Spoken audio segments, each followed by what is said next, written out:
Dr. Choll Kim here from sunny San Diego, California. We're about to get started on my second case. My other favorite surgeries, I have three favorite surgeries: the LES procedure, this procedure called MIS TLIF, and cervical disc replacements. I have a few others, but those are my top three. Just don't tell the other people. Anyway, we've got a very young 74-year-old. She's a retired property manager person. Lives in Coronado, one of my favorite places, but you need lots of money to live there. Or you need to have lived in San Diego for a long time so you can just go from house to house.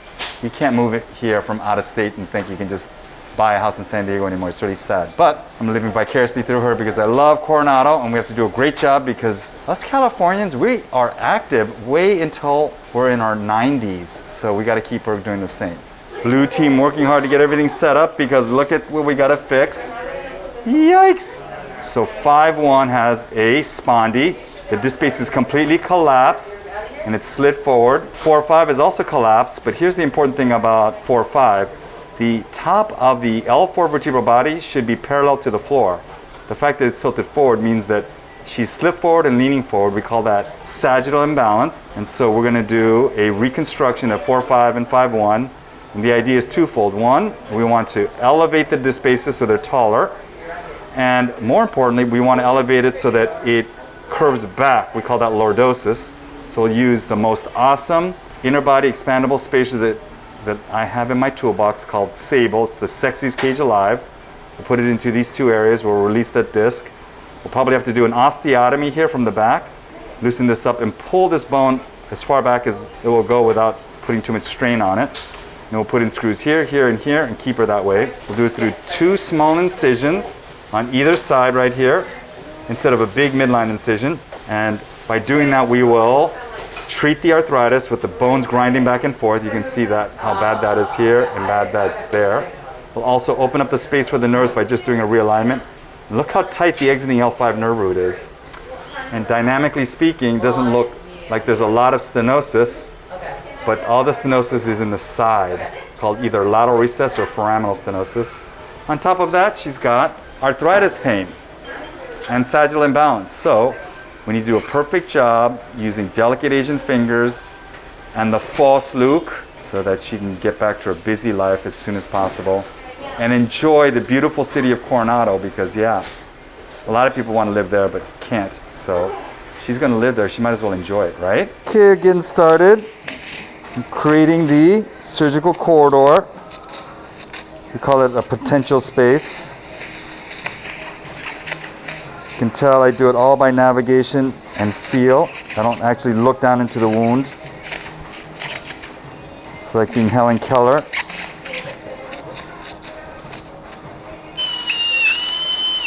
Navigated facet fusion. Do not try this at home.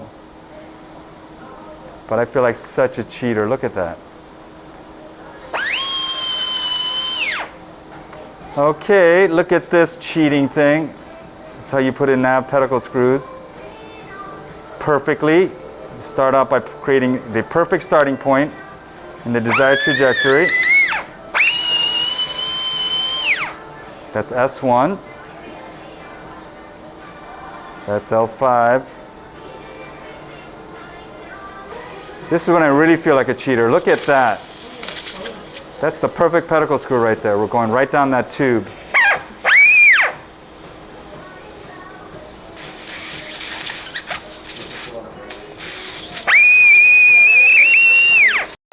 Okay, so once you create the perfect starting point, you want to create the perfect trajectory and path. And that's what the Spike Tyson's for. It's a rigid, pointed pedicle sound. This is what the thoracic probe looks like, mallet.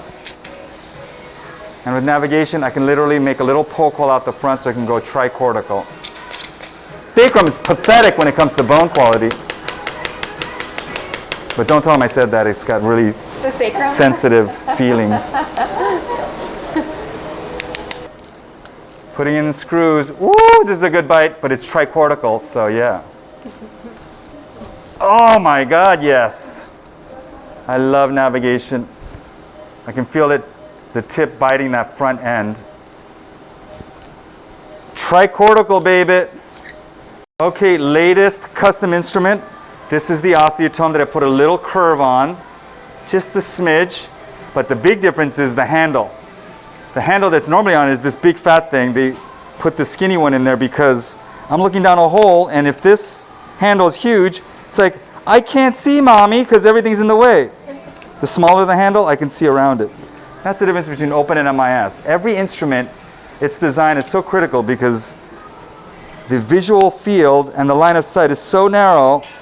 The size, angle, and orientation of all the instruments makes a huge difference. Very annoying if you're a spine surgeon, but it's worth it.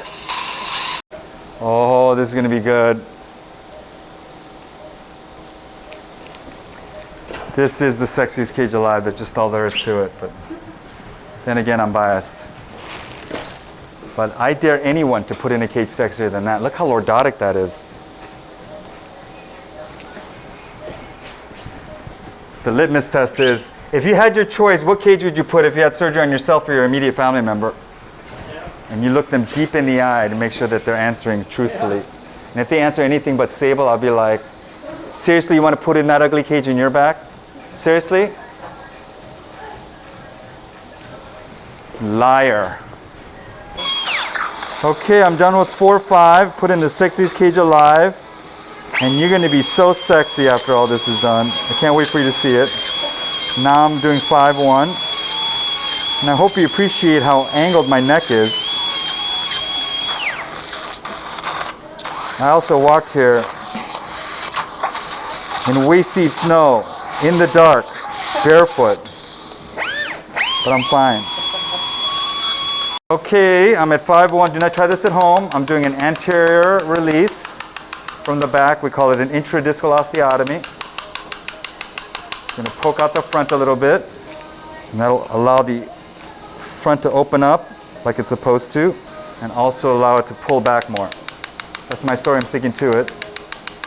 You can do this without navigation too, but you won't look nearly as cool and sexy.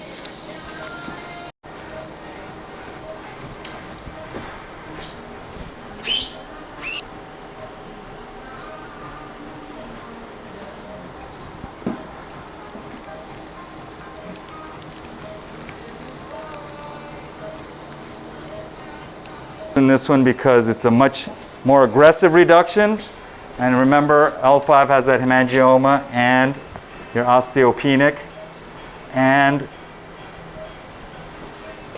you're worth it. I'm sure the hospital will say something. Dr. Kim, how come you spend so much money on all your patients? It's like, because they're worth it. Oh, this is going to be awesome. Surgery's all done. I can't wait for you to see the before-after pictures. And we did it all through these two little incisions right there. They're roughly, I don't know, a little over an inch and a half maybe.